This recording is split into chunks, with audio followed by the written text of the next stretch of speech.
we are back with segment 2 of the Cummins Real Estate Show with Michele Cummins and myself, Curtis Pope. Now, we talked a little bit about how things can be a little more affordable in the industry here, but I know you have a lot more detail to get into. Yes, because mentioning like an affordable or a qualifying home for it. Well, what is a qualifying home? I'm sure a lot of people wonder. So although a bit of suspicion is warranted here, and anyone considering a FHSA should do their own due diligence, what properties meet the criteria of qualifying home, it's actually quite broad. So the definition includes single-family homes, semi-detached homes, townhouses, mobile homes, condominium units, apartments in duplexes, triplexes, fourplexes, or apartment buildings, as well as share in a cooperative housing corporation that entitles you to own and gives you an equity interest in a housing unit, which we don't have a lot around here, but there is some more Richmond area and Delta, I believe there's some. According to Canada.ca, the following single-family types does not meet the criteria set out for First Home Savings Account, a share that only provides you with the right to tenancy in the housing unit, obviously, because you don't own any part of it. So, or the qualifying home is if it's very inclusive. The only type of home that appears to be excluded is one that someone only has a share of ownership in and thus amounts to tenant rights. So it's pretty open. Pretty much everything. So what about a tiny home? Yeah, hey, if you own it and not just as a tenant, then yes. The answer, Curtis, is yes. There we go. I mean, I know tiny homes, they were a really big thing there for a while. It seems to have cooled a little bit. Yeah, there was going to be that whole tiny home community in Abbotsford, and it hasn't happened yet. Yeah, and I've noticed that, some of the tiny homes now, because my wife watches a lot of HGTV, and I watch with her and stuff, and I've noticed there's been, the tiny homes aren't quite so tiny anymore a lot. They keep on getting a little bigger. They're building them they're almost more like a cabin, I would say, almost. There's a little more space, a little more room, which I'm like, I could almost live in that. Well, you know what a tiny home kind of is kind of like a mobile home. I mean, those are kind of tinier homes. Like, they can be bigger, but I guess from tiny home to mobile home, the different levels. Paul Smith is a fellow colleague realtor, and he actually builds and designs mobile homes. It's really neat.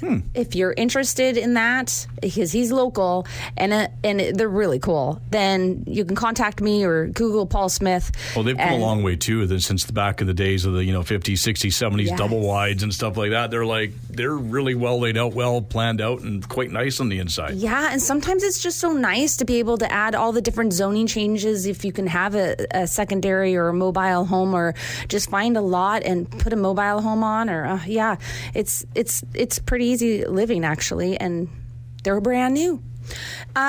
What was I going to say? Well, I got you sidetracked because I was wondering if you could buy a tiny home with this new, program, and you said yes, you can. Oh, yeah, I was going to mention that Abbotsford is one of the only few cities where the government is actually helping and incentivizing and pushing fast building for builders, for more units, for more homes to help with affordability. That's one of the government's way of helping affordability, is trying to get more homes built, which is good. So Abbotsford is one of the cities, so that's exciting. Well, we have a lot, there's not a lot of space here, and so we have to, fill up what we can, and we have to go higher. We can't go further out with all the agricultural land, and the Silverdale expansion is going to take a while in Mission still, and that's, they got to do what we can right now, which means we got to get more affordable housing, which often means we have to go up. I have a client who's working on a lot. He works on a lot of the big projects, Vesta projects, the Wren and Raven project. So this waterfront in Mission. Okay, the plans are really neat. It's commercial on the main and residential above. Oh, I'm so excited about that. Very excited. Very cool. It's finally maybe happening. So, the waterfront. And then there's the tech district, but I think that's still a few years off. Oh my gosh, yeah. 50, 100, goes by fast. So the First Home Savings Account has some surprising benefits that I wanted to mention, even if you don't end up with that home. So very interesting stuff. If you're intently saving for your first home, you're probably aware that the first home savings account, which is the FHSA, is a great tax-advantaged way to build up your down payment. But the FHSA has broader uses. In the right circumstances, it can also be a good way for renters to save even if they're not sure about buying a home. That makes the FHSA a surprisingly versatile addition to the somewhat crowded field of tax-advantaged savings account. Still, you need to delve into the details to understand when the FHSA works well compared to the main established tax-advantaged savings programs, the Registered Retirement Savings Plan, and the Tax-Free Savings Account. Now, there are so many incentives right now from the government. So let's unlock those. Let's go through them. And I will have this on my blog too for everyone to have a look at. So federal programs, everyone, this is so important. So many people don't use these programs enough. So first-time home buyers programs, home buyers amount tax credit through their tax return. First-time home buyers with a qualifying home can claim up to $10,000 for its purchase. Qualifying homes include most residential types, including single-family, semi-detached, condos, townhouses as well. Buyers must not have lived in another home they owned in the acquisition year or the 4 years prior. So that's called the home buyers amount tax credit. Did you, who knew about that, right? Maybe some people, but surprisingly, a lot of people don't. First-time home buyers incentive. So that's the FTHBI. Administered by the Canada Mortgage and Housing Corporation, which is CMHC, the program offers financial assistance through a shared equity mortgage with the Government of Canada. The 5 to 10% funding helps first-time home buyers reduce their mortgage payments without increasing their down payment. Then, within 25 years or when the home is sold, the same percentage value of the home gets paid back, up to 8% per year. So that's a great one. And then the tax-free first home savings account that we just chatted about. So that one offers first-time home buyers a chance to save $40,000 tax-free with a yearly contribution limit of $8,000. Banks and financial institutions should be set up for the account this year, right now. Okay, so tax-free home savings account. That's what that one was, which we talked about on the first segment. Now, the next one is the Home Buyers Plan, the HBP. So through the Canada Revenue Agency, CRA, the HBP program, eligible home buyers can put up to $35,000 from their RSP toward a down payment on their first home. This tax-free loan can be for a new or existing property the buyer plans on living in full-time within 1 year after buying it. And then there's energy efficiency programs.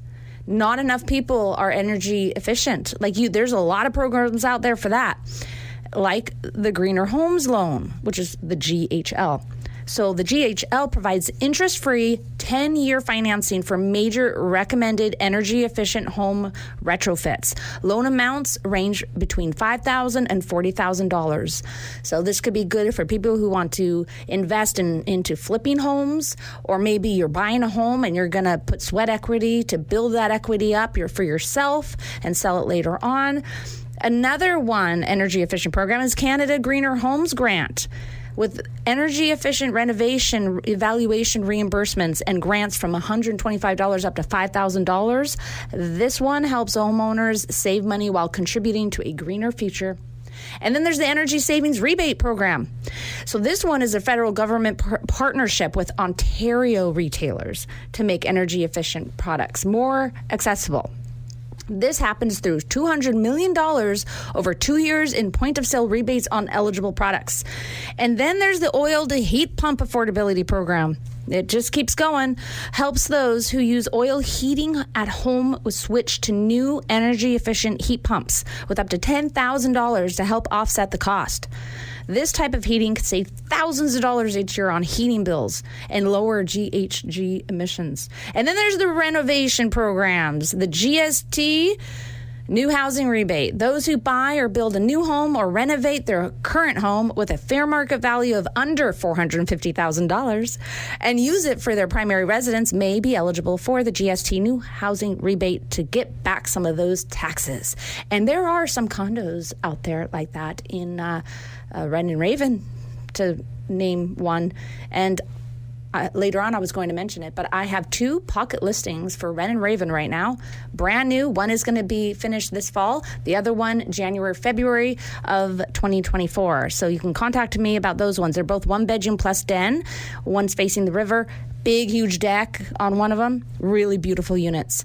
And anyways, next one, home accessibility tax credit. So this one's called HATC, offers seniors and others living with a disability a rebate of up to $10,000 on qualifying mobility modifications or renovations for their homes. That's so helpful.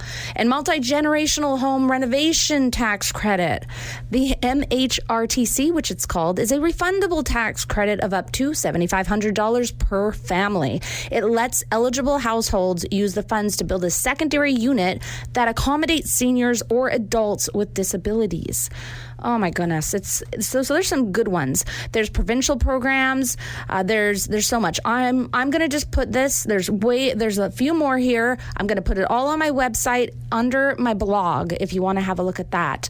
And with that, and I already mentioned a couple of my pocket listings. I wanted to maybe tell you about one other pocket listing I have. Sure.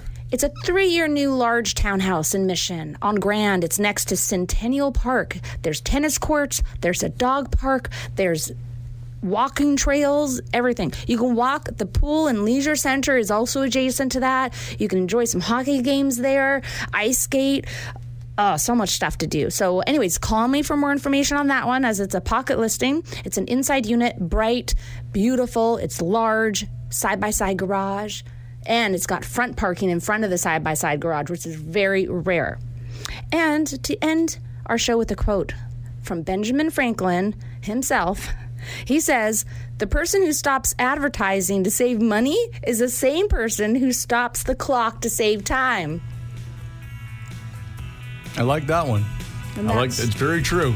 That's why I advertise and market. There's something to that one for sure. It's true. All right, if people want more information about your listings, they want to look at your blog, where can they go? MichelleCummins.ca. And join us again next week when we will talk real estate in order to unlock your real estate potential on a show where real estate is maximized. Thanks for listening.